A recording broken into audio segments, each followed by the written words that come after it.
అసలు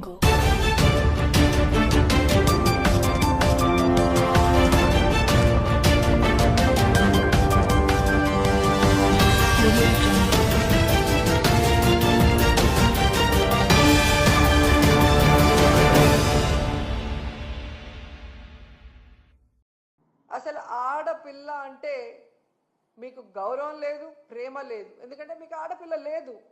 సో ఆడవాళ్ళకి ఇచ్చిన వాగ్దానాల్ని నెరవేర్చాలన్న చిత్తశుద్ధి మీకు లేదు.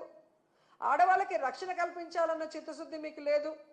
ఆడవాళ్ళని అభివృద్ధిలోకి తీసుకురావాలన్న చిత్తశుద్ధి మీకు లేకపోవడం అనేది ఈ రాష్ట్రంలో ఉన్న మహిళలకి దురదృష్టంగా మారిందని కూడా ఈ సందర్భంగా తెలియజేసుకుంటున్నా.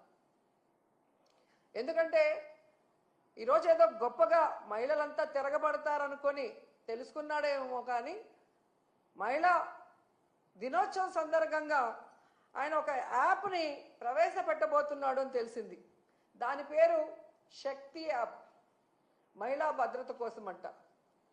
సంతోషం, కనీసం నీకు కొత్త ఆలోచన రాకపోయినా జగన్మోహన్ రెడ్డి గారి ఆలోచనని కాపీ కొట్టి ఈరోజు పేరు మార్చైనా పెడుతున్నందుకు సంతోషం. కానీ పేరుతో సరిదిద్దద్దండి.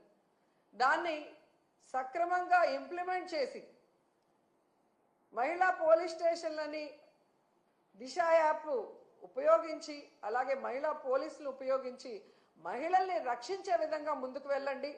అలాగే మీరు ఏదైతే యాప్ని ఈరోజు ఇంట్రడ్యూస్ చేస్తున్నారో, కేంద్రంలో రాష్ట్రంలో మీ ప్రభుత్వమే అధికారంలో ఉంది కాబట్టి దానికి చట్టబద్ధత కల్పించండి. అప్పుడే మహిళలకి పరిపూర్ణమైన భద్రత కలుగుతుందని కూడా చంద్రబాబు నాయుడుకి సూచిస్తున్నాం. ఎందుకంటే ఈరోజు మీరు చూస్తే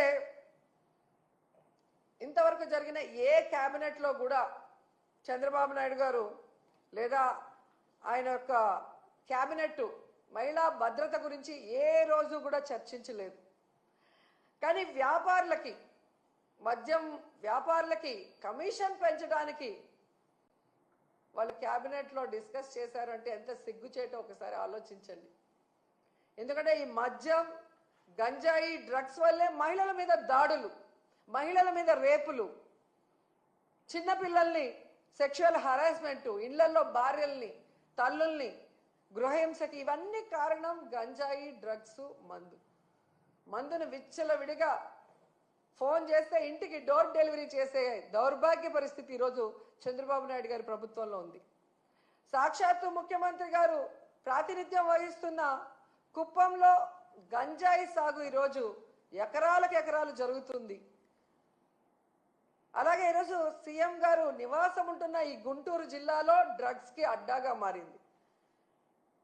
ఇక హోంమంత్రి అనిత ఇన్ఛార్జిగా ఉన్న వైజాగ్లో ఆ చుట్టుపక్కల గంజాయి సాగు ఎలా తాగుతుంది, డ్రగ్స్కి అడ్డాగా ఎలా మారుతుంది అనేది తెలుసుకోవాలి, సిగ్గుపడాలి, వాటిని అరికట్టాలి. ఎందుకంటే వీటి వల్లే మహిళలకి భద్రత లేకుండా పోతుంది. ఫస్ట్ వీటిని అరికట్టగలిగితే మీరు మహిళలకి ఎంతో మేలు చేసిన వాళ్ళు అవుతారు. ఆ తర్వాత దిశ పోలీస్ స్టేషన్ల ద్వారా మీకు ఇన్ఫార్మ్ వచ్చిన వెంటనే కనుక రియాక్ట్ అయితే జగనన్న ప్రభుత్వంలో లాగా మహిళలు గుండెల మీద చేసుకొని ప్రశాంతంగా, ధైర్యంగా ఉండగలరని కూడా ఈ సందర్భంగా తెలియజేసుకుంటున్నాను. ముఖ్యంగా మహిళా దినోత్సవ సందర్భంగా డిప్యూటీ సీఎం పవన్ కళ్యాణ్ గారిని ఒక 2 క్వశ్చన్లు అడగాలనుకుంటున్నాను. పవన్ కళ్యాణ్ గారు గత 5 సంవత్సరాలు ఊగిపోయి అరుస్తూ మహిళల కోసం ఎంత మాట్లాడారో మనం చూసాం. ఈ రాష్ట్రంలో జగనన్న ప్రభుత్వంలో 30,000 మంది మహిళలు అక్రమ రవాణా అయ్యారు, కేంద్ర నిఘా వర్గాలు చెప్పాయి అని చెప్పి పవన్ కళ్యాణ్ గారు మాట్లాడారు. మరి ఈరోజు మీరు అధికారంలోకి వచ్చారు కదా, ఆ 30,000 మంది ఎక్కడున్నారో కేంద్ర నిఘా వర్గాలు మీకు చెప్పలేదా? వాళ్ళని ఇంటికి తీసుకొచ్చి వదిలిపెట్టడానికి మీ ప్రభుత్వం ఏం ప్రణాళికలు చేపట్టిందో ఇంతవరకు ఏ రోజు డిస్కషన్ చేయలేదే.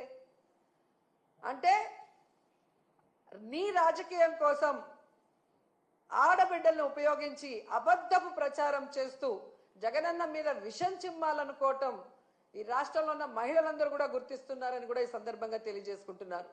ఎందుకంటే మీరు ఒక మహిళా ద్రోహి, మీ రాజకీయ లబ్ధి కోసం మహిళల పేర్లు లేదా ఇలాంటి ఇష్యూస్ వాడుకుంటున్నారే తప్ప అధికారంలోకి వచ్చాక వాళ్ళకి మంచి చేయాలి, న్యాయం చేయాలి అన్న విషయంలో మీకు చిత్తశుద్ధి లేదనేది సుగాలి ప్రీతి విషయం కూడా తీసుకుంటే అర్థమైపోతుంది.